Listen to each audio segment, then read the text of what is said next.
Hi everyone! In this short lesson we're gonna talk about how to find a square root of number in Python programming language. To do that, first we need to import math module. So we'll type import math. Then, for example, let's calculate square root of number 82 and let's print that result to the screen. So we'll say print and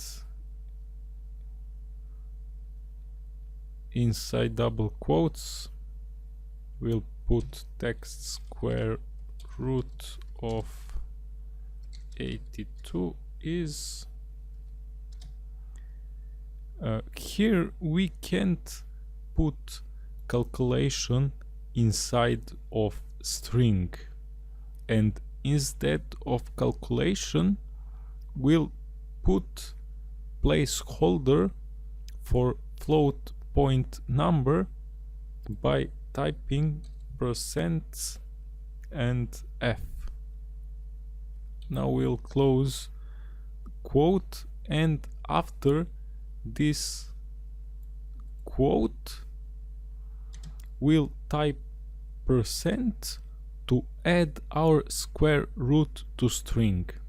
Here we'll call function from math module that is called sqrt, and we'll put inside that function as arguments number 82, and we'll close all parentheses. When we press enter we can see result of our square function, so we have here result of calculation of finding square root of number 82. That's all in this video. Thanks for watching.